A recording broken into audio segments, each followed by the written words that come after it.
What's our number one go-to? Are we going to take a bath tonight? No, not that one. Sorry. Yeah, we're going to edit that one out. Our children take baths every night. Blooper reel.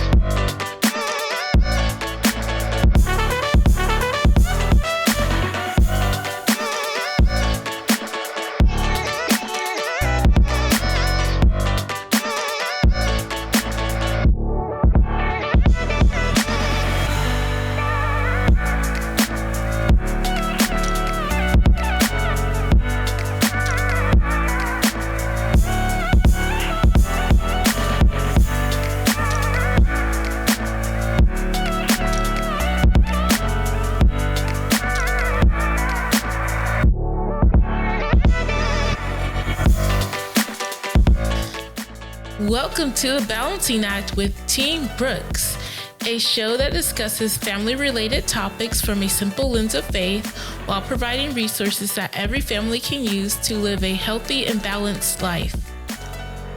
I am Ashanti Brooks. I am Chris. And we are Team Brooks. So how are you doing today, Mrs. Brooks? Doing pretty good. Glad to hear. What's so funny? Oh, it's just always funny when someone asks you how you're doing. You're like, do I give the polite answer? So I'm assuming that was the polite answer, not necessarily the real answer? Yeah. Oh, wow. Okay. Well, I'm doing pretty good. That's the real and the polite answer. It's been a pretty good day. You know, I got some things accomplished, got some things that I was working on that I didn't know. I learned some new skills, so I'm pretty happy with that. That's good. Awesome. So what are we talking about today? Today, we're going to talk about establishing a routine for your children. Routine and consistency. I like it. Yes. Episode 3. Yes. Episode 3 already. So what's important about routine and consistency? Why is that so important? Well, routine and consistency is important because it helps the child to know what to expect. It helps build their confidence, but it also helps the parents as well, because when children are used to a routine, they cooperate a little better in terms of things. They transition better, especially when it comes to the nighttime routine of getting them ready for bed. It just helps with bedtime to make it a much more smoother transition, because they know, okay, I'm getting ready to take my bath. I'm reading a story. These are the things that I'm doing to wind down and get ready for bed. So it doesn't make bedtime such a battle every night with your child or your children, because they kind of know what to expect. They know these are the things that I'm doing to get ready for bed, and it just helps them to unwind and get ready for bed each night. And also having routines, it does help with, building family bonds. So, it goes beyond just like, okay, every night at 7 p.m. I'm getting ready for bed, I'm taking a bath and brushing my teeth, but also, there could be a special routine that your family does. Maybe it's every Wednesday night you have Bible study, or, every Thursday night you have tacos or something. And those things are building, not only family bonds, but they're also building rituals and traditions within the family that your children will look forward to. And perhaps they may carry on with their own children. And the other benefit is at an early age, you're developing time management skills with your child. And these skills that they're learning, with routine, like healthy hygiene habits and grooming, brushing their teeth, brushing their hair, taking a bath, and, eating meals at a certain time. And these are skills that will benefit them for the rest of their life. And they're already learning them at an early age. So they're not having to correct certain habits and relearn and learn new habits, but they're already starting to establish those time management skills. Well, that's our show. I think that covers it. Short and to the point. I guess we can kind of talk a little bit about some of the routines that we've established as parents, as you've probably heard in our other podcast shows or episodes. We have 2 children. We have a 4-year-old and a 2-year-old. We've done pretty good at establishing routine, which I find kind of interesting, especially for me, because before having children, I was never a person with a set routine, really per se. I was always one that, other than going to work and having a routine at work, I was consistent going to work. I've always worked, but other than going to work and being consistent in that area, I was always at home. I didn't really have a routine per se. So looking back, I find it interesting, thanks to you, because you were a very organized person. So she helped me get more organized. But I find it interesting that as we had children and we started learning how important routine was, it changed me, and I realized how. And you got on board quick with it. I did. You realized Yeah, I did. Once I realized it was going to make my life easier, I was fully on board. As soon as I realized that routine was going to help, number one, and I think the first aspect of routine that really helped us was getting our oldest daughter to go to sleep in our own room, establishing a routine for bedtime while she stayed with us help her transition to her own room, because she knew the routine. It was just a different setting. So the only obstacle we had to overcome at that point was the setting, not the routine per se. So as soon as I realized that it was going to help me get my room back and get some semblance of our normal life back to having our own room. Why did you want the room back so bad? I didn't, because honestly, waking up every so often just because she was waking up, it was a little draining. And it wasn't because she needed something or anything like that. A lot of times it was just she would wake up for a split second and then she would cry for a second and then go back to sleep. So when she was in her own room, it wasn't as disturbing. Whereas if she's right next to me in my ear, wakes me up, and I look over, by the time I'm fully awake, she's back to sleep. You know, so in her own room, the only time it became disturbing is when she really woke up and needed something. And as we discussed before, that was, we were pretty fortunate in that area. Our girls, both of our girls pretty much slept as soon as 5-6 months, they were sleeping through the night. Other than we would have to wake them up to give them, to feed them and so forth. So that's why I wanted my room. That's why I wanted my room back. Those little and plus, I was working late at the time at the job I had. I was, I think I was getting off sometimes at 12 midnight, and then I'd come home and get in bed at 1. And I think at the time we'd also established that at the time I would be the one to do pretty much the stuff the overnight, because I was getting home late. And so it was easier for me because I also wasn't I think I was working late shifts more early, and so forth. So it was just easier. So, yeah. Yeah. So yes, I really do enjoy the routines.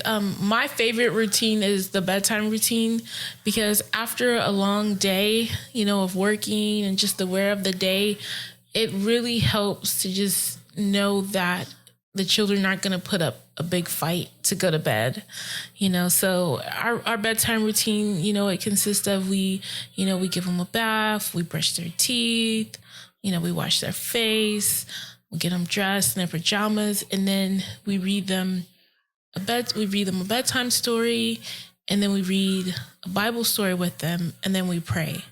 And so doing those things consistently with them, it does help with them to unwind, and they know that they're getting ready for bed and they enjoy it. And, while we're doing that, we do let them, pick out their bedtime story and pick out their Bible story. So they do have input, but they enjoy it, and they look forward to it. Yeah, definitely. I remember when we actually started giving them a choice with either getting a second story or getting extra time in the bath to play with their mermaids. They got mermaids, and they love to play with the mermaids in the bath. And so when they got the mermaids and they wanted to play we figured out it was going to lengthen out the bedtime routine. So what we ended up doing is giving them a choice. We said, okay, you can, if you're going to stay extra in the bath and play with your mermaids tonight, then you're only going to get the Bible. You're not going to get the first story, because we always read 2 stories. And they did really well with it. They did really well with choice, because they understood that they had made the choice to do one or the other, and they understood that okay, once they made the choice that they couldn't have the other. The second thing with that was they kind of also learned that, okay, I did this today, then I want to do the next thing tomorrow. Yeah, that's right. They were pretty consistent. They did a pretty good job of saying, okay, I want to do this. If I read the story tonight, tomorrow I want to play mermaids. And they never really gave us much of a fight with it. And so it worked out pretty well. Yeah, it really did. Yeah. And the other thing with it is, if you know that you're going to have your child in bed every night by a certain time, whether it be 7:30, 8 o'clock, every household is different, then you know that from that time on, you have a little time for yourself, whether it's time that you need to do a few other things around the house that you can't do while the children are awake, or maybe you just want to take some time to read your favorite book or watch a TV show or, meditate, anything that you need to do for yourself. So, okay, I have the kids in bed by 8:30. And then, you have the rest of that evening to get yourself ready for the next day and just kind of relax after a long day. And also, you can have a little mommy and daddy time too. So, have we ever gotten our girls to bed by 7:30? I was just throwing out different times. Oh, I know. For each family. Making a joke. I know sometimes at the. I mean, some people do it though. No, I know. Yeah, I know some people that I know some consistently. Too. At the daycare, quite often I've heard parents say, "Oh yeah, their bedtime is 7:30," or we're looking at the sheet and it says 7:30, and I just think it was like, how? How in the world do you do that? But I guess some people I know at the time, it's not so much now, but at the time, before you would get off at 5 or later, and then we had to go pick up the girls, or I would get off at 6 at the time, because I was actually directing the preschool. And so, I think that's mainly why it was always harder for us to get them in bed earlier, because I always felt like if we got them home at 6:30, fed them, and got them in bed by 7:30, we had no time with them. Right, yeah. And I wanted to at least have time with them and so forth. And I mean, we typically got them to bed 9:30 on an average. And they wake up around 7:30. So they're still getting about 10 hours of sleep a night, which is about where they were supposed to be, plus their naps and everything at the time. So it was still pretty good. Yeah. And I mean, again, it's different for every family. Some families like to have, a couple of hours with their child each night. Some, it's like, hey, you had your dinner, let's get to bed. So it's really dependent on, each family, each household, runs differently. Some families, they finish their work day a little earlier. So, they can get their children to bed sooner. But if not, you just have to do what works best for you. But either way, establishing that routine will really help make bedtime so much easier. And if you have your children at home with you all day, just having a routine throughout the day for them, it really does make things go smoother. It helps them, learn about transitioning from one task to the next. So it's not really, so would you agree, it's not so much about the timing of the routine or the time that you do certain things, it's more about the routine itself? Yes, I do agree. It's really not necessarily about the timing, but just actually the sequence of events that occur. Yeah, and don't feel like, okay, I've got to do this at 7:30 or I've got to do this at 6:30. Now, you do want to do it at the same time every night. Okay, so if your routine is 6:30, then that's when you should do it. If your routine is 7:30, if your routine is to eat dinner at 5:30 every night, then that's when you should do it. If your routine is to eat dinner at 6:30 every night, that's when you should do it. But don't feel like, okay, I talked to this person, they're eating at 5:30, then I have to eat at 5:30. My children need to eat at 5:30. That's not the case. What's important is the consistency of eating at the same time, because what your child is going to expect at 6:30. So what will happen, what you'll find a lot of times will happen with children is if you typically eat at 6:30, and then all of a sudden you try to move it up to 5:30, they're probably not going to, number one, they're probably not going to be as hungry because their bodies have already been conditioned to eat at 6:30. And number two, it's going to throw off their schedule because they're expecting to eat at 6:30, and at 5:30, they're expecting something else, whatever that may be. So in terms of schedules, it really does help, balance things out within your household. And one thing I do want to say with the routine and establishing a routine with your household and your children is you do have to give it time, So if you start it out and you do it maybe 1 or 2 days and you're not really seeing the results, give it some more time, because it takes a few weeks before you really start to see the full effect of it. So by day 2, your child may not be winding down so easily, but give it a few weeks and you will see the changes with your child and your household. So, don't expect overnight results, but if you're consistent with it, you will see the change. I tell you, one of the things that I've seen just by having a routine with our children is definitely their confidence level.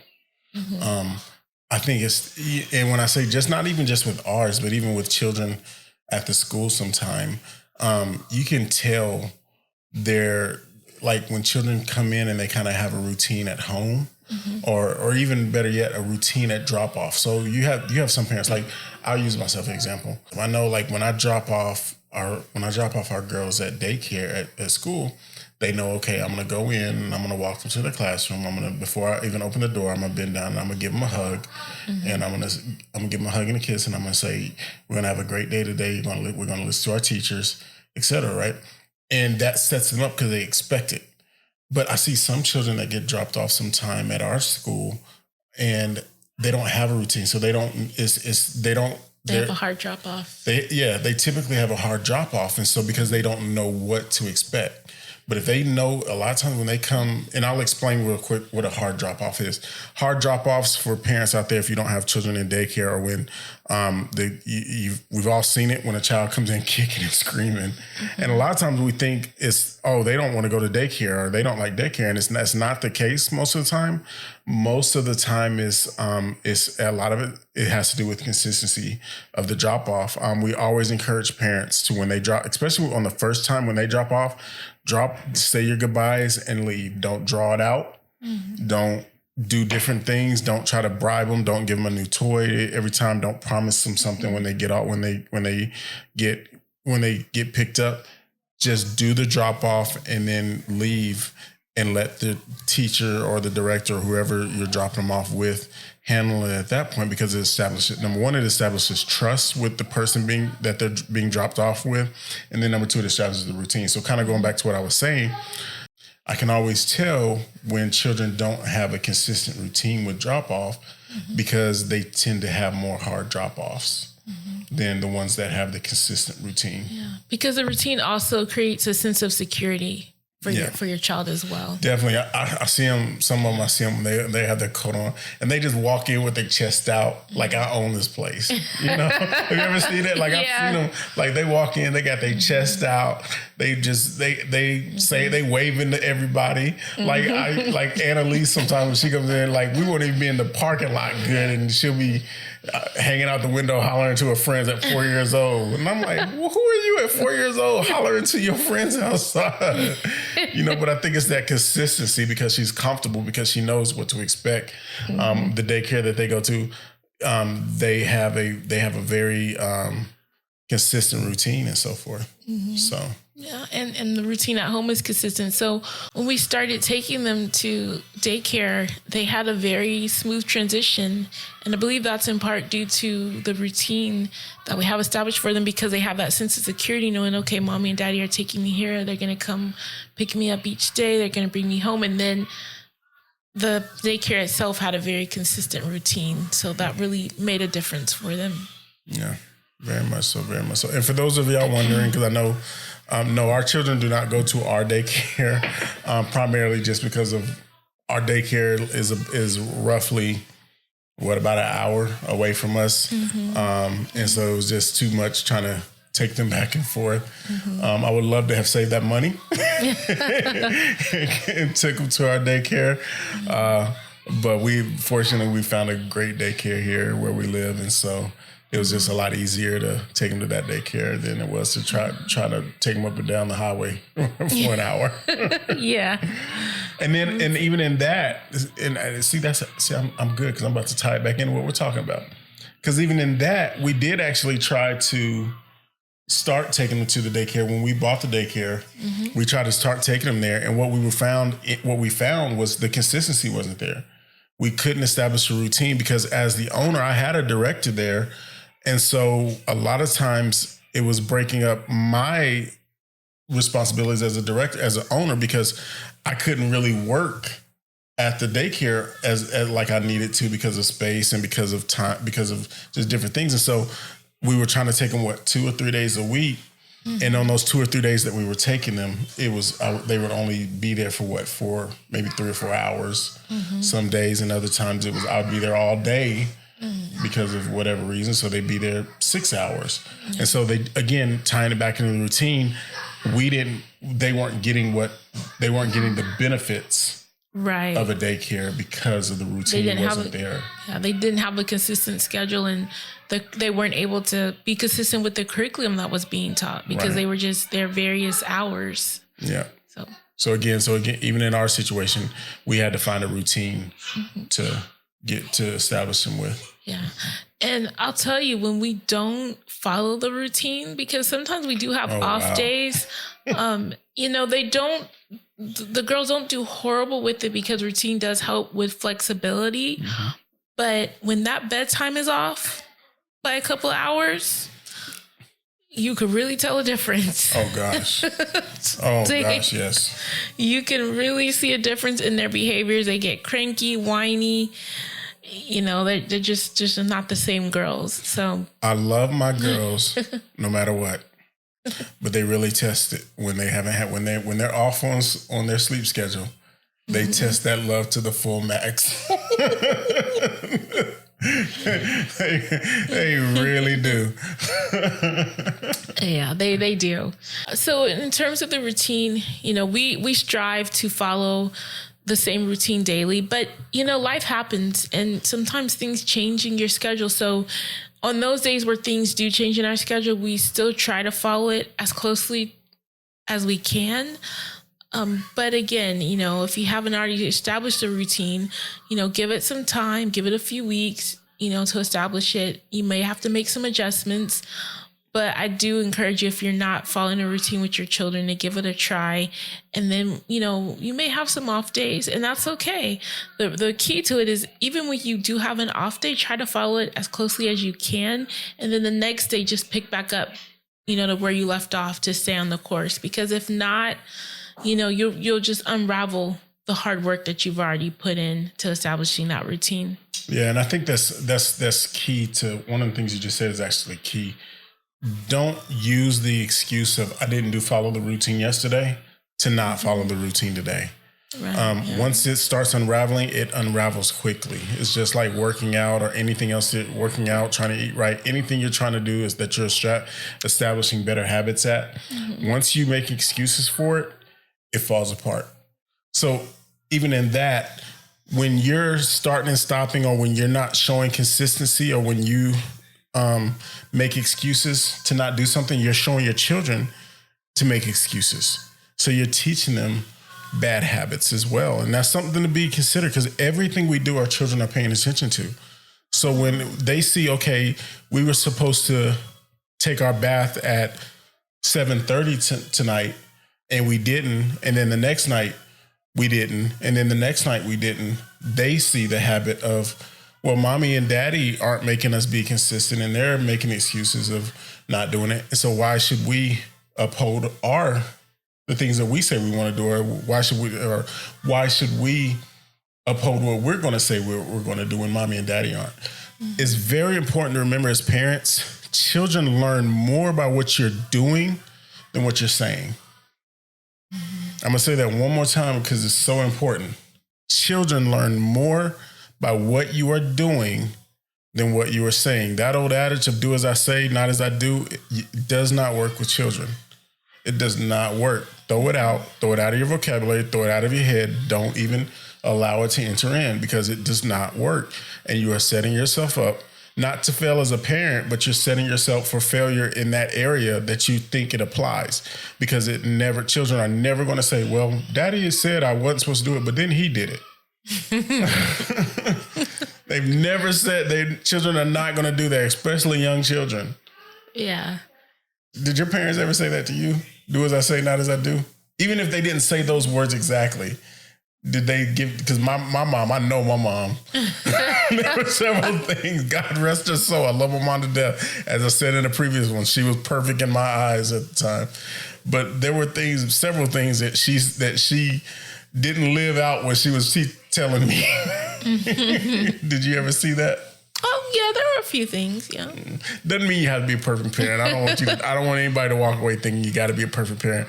But I will encourage you to be a person of your word, to be a person of integrity with your children. Be honest with them. If you know, I think again on a previous podcast, my wife said we apologize to our children. We apologize to our children all the time. When we make mistakes, we own up to it because we want them to know, number one, that we own up to our responsibilities. And number two, that there is nothing wrong with telling us when they make a mistake. Oh yeah. Yeah, definitely. Absolutely. And you know, those nights or those days where you don't follow a routine that you've established, your kid will ask you, Mommy, Daddy, are we taking a bath tonight? Are we going to read a story? So they're so used to it. It's kind of like they're starting to hold you accountable. Yes. For that. 100%. And that was one of the points I was going to make, because routine teaches children accountability. Yeah. And I will tell you, as I have been a manager of a multi-million-dollar store, I've worked in corporate HR. I've done so many different things. And one of the things in the workplace that is so important and is missing in so many of today's generation is accountability. Everything is somebody else's fault. Everything. And I tell you, and if you can't take accountability, and if your children can't learn to take accountability, they're not going to be successful. I've never seen I won't say anybody, because there's one person, and I'm not going to go there, but there's one person in mind that takes accountability, that doesn't take accountability for nothing, and they probably made it to one of the highest places in the world, but they had to. Okay, no, we're not gonna do that now. Hey, you take it or leave it. For 99% of us that weren't born with a silver spoon in our mouth or given, hundreds of millions of dollars, or just a million. For 99% of us, accountability is key to being successful. Accountability is key to being successful. Most people are not going to find success unless they can unless they can hold themselves accountable for the things that they're responsible for. And children learn that at a very early age, and they learn that from their parents, and they learn that from the people they're around. 100% agree. And it begins with routine. Where else can you show accountability? By being accountable for the routine that you establish. That is true. Awesome. That was good, wasn't it? So you made a very good point that children will remind you, about what's next in the routine and so forth. I think that's important. A lot of times it helps us remember things sometimes. I know our children have reminded us on several occasions of things that we forgot to do, or on those nights when it's a little later, or something has happened, and so what's the number one go-to when it's a little later than putting them down? What's our number one go-to? Are we going to take a bath tonight? No, not that one. Sorry. Yeah, we're going to edit that one out. Our children take baths every night. Blooper reel.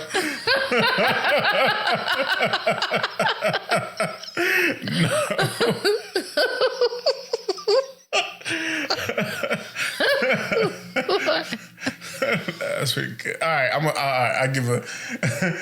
right, just in case we keep that in. So on Friday nights, every now and then, because of, it's a special night, we'll let the girls go ahead and go have their movie night and go straight to bed without taking a bath, because we know in the morning, on Saturday morning when we get up, we're going to give them a bath before we start our day and so forth. But that wasn't the one I was thinking of. Okay. The one I was thinking of is reading a story. Is sometimes when we're tired or it's been a long day. We're going to read a story. Yeah. We want to try to cut out that second story, but they remind us, no, what about my story? Mm-hmm. And they remind us in a heartbeat. They do. And they pick it out and everything. Yeah. So they hold us accountable. I encourage you to, when your children hold you accountable for things, don't shy away from it. And don't, what's the word I want to say? Don't make them feel as though they're being disrespectful. Yeah, don't do that in any way, shape, or form. Encourage it. You want them to hold you accountable, because that means they're learning. They're learning the right principles from you. So that's a good thing. Yeah. One of the other things about that you were saying was it gives them, it also helps them to look forward to something. Oh yeah. What is Friday? Old McDonald's, as they say. Old McDonald's night. So it's so on Fridays, our routine is that as long as the girls have eaten their vegetables all throughout the week, they will have Old McDonald's on Friday night. I say Old McDonald's again. They got me calling Old McDonald's. They will have McDonald's on Friday night. Yeah. And it's even gotten so great that with the daycare they go to, that people at the daycare have now established that routine with their families, because they've seen how excited our children are about Old McDonald night on Friday. McDonald's? Well, no, they say Old McDonald's, so it is Old McDonald. But for the people out there that may not know, it's McDonald's, but our girls call it Old McDonald. Yeah, they do. They call it Old McDonald's. So, but I remember when I went to go, the first time I went to go pick them up, I think we had just kind of established McDonald night. And it was one of the first times I went to pick them up from daycare, and we walk out in the lobby and my daughter yells in front of everybody, "Is it Old McDonald night?" And I was like so embarrassed. I was like, I don't want these people thinking that I'm giving my child McDonald's every night and so forth. But I didn't realize that it was establishing a routine for them. And for most of those parents and for several of the daycare workers, it became something that they actually enjoyed and implemented for their own children. Mm-hmm. Yeah. And I mean, we'll come in and they'll be like, "It's Friday. Is it McDonald's night?" Or, "Oh, it's Friday. It's McDonald's night." And the teachers, sometimes they'll say it to them. So it's like everyone is involved with this event that takes place on Friday nights, which is McDonald's night for the girls. Yeah. I don't eat it, but they do, and they love it.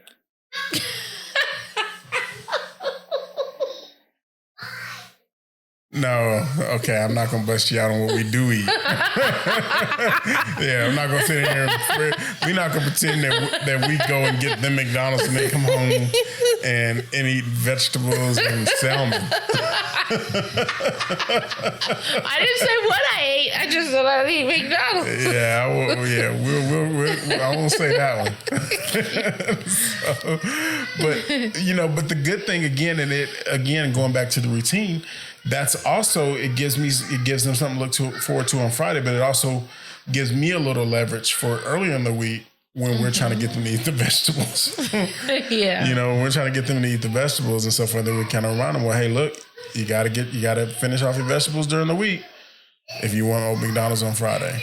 I'm not a proponent of always bribing your children, but vegetables is one of those things.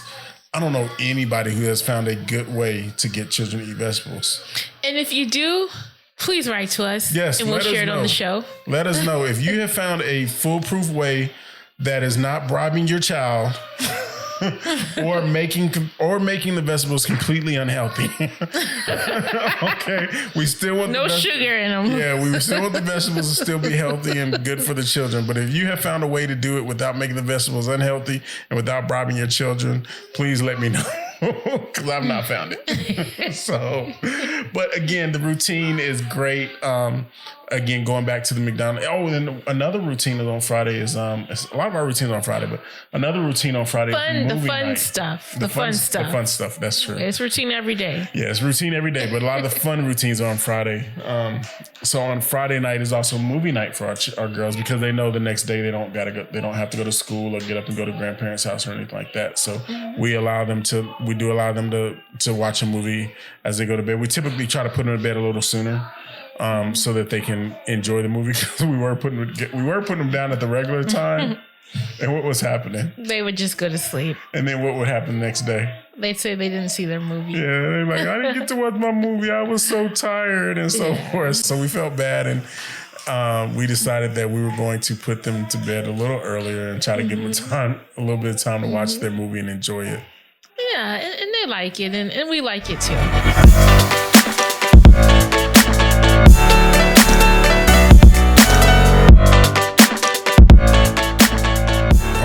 Tip of the day. Yay. So the tip of the day is actually something we've already kind of discussed a little bit, but we want to kind of give you a little more insight into it. But so the tip of the day is when you're establishing routine, make sure to always give your child choices as part of the routine.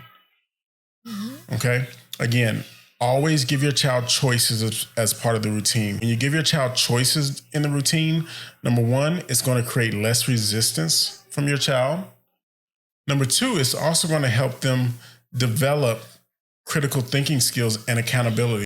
When your child is having to make a choice, they think about the results of that choice. So they think, okay, and I'll use what we talked about earlier with the extra bath time versus reading the book. So in that case, our children have to think, okay, if I spend more time in the bath playing with my mermaids, then I don't get to read the book tonight. That's number one. So they're weighing the consequences. They're weighing their decisions. And that's very crucial to critical thinking, is weighing the decisions and so forth, taking all the input and then weighing a decision. And number two, it also helps them, as you heard me say earlier, it helps them to think, well, if I don't do this tonight, I can do this tomorrow night. Mm-hmm. Yeah. That's really good. Have you seen that? Yes, I have definitely seen that with our girls in terms of, when we give them choices, and it helps them to feel empowered, because a lot of times for children, they feel like they don't have control of anything. So it does kind of give them a sense of control and also the ability to learn to make decisions. Some children aren't given the opportunities to make decisions, and they struggle with that as they get older. So if we're starting to do that now, it's going to help set them up for the rest of their life. Again, when giving choices, you want to keep them in the same time frame, though. So if our goal was to have our children in bed by 9 p.m., that didn't change based on their choice. So for instance, watching a TV show cannot be interchanged with reading a book, because again, the TV show is going to probably be about 30 minutes, whereas the book's going to be about 5 or 10 minutes and so forth. So the time frame is different. The routine is changed and so forth. So it's very important that the time frame remains the same. Again, going back to what I said. So the duration of the activity. The duration of the activities. She got the big words. I say time frame. She brings out duration. You can tell who got the smarts in our relationship. No. So yeah, it doesn't. The duration of the activity needs to be comparable. Again, looking at playing in the bathtub for an extra 5 minutes with your mermaids, or reading a 5-minute book. Very good. Very good. All right. All right. So today we talked about establishing a routine with your children, being consistent with that routine with your children, and giving that routine time to take place. Yeah. We also looked at some of the benefits that come from establishing those routines and establishing that consistency and what that looks like. Yeah. So I'd say pretty good stuff. Yep. So again, we hope that you enjoyed yourself. We hope that you will stay connected with us. Again, you can find me on Instagram at Mr_Team Brooks. And you can find me on Instagram as MRS_Team Brooks. Awesome. So again, we hope you've enjoyed it. We hope that you'll stay connected to us, reach out to us, DM us. We look forward to connecting with you. And we never want to close out our episode without telling you, we love you, but God loves you most of all.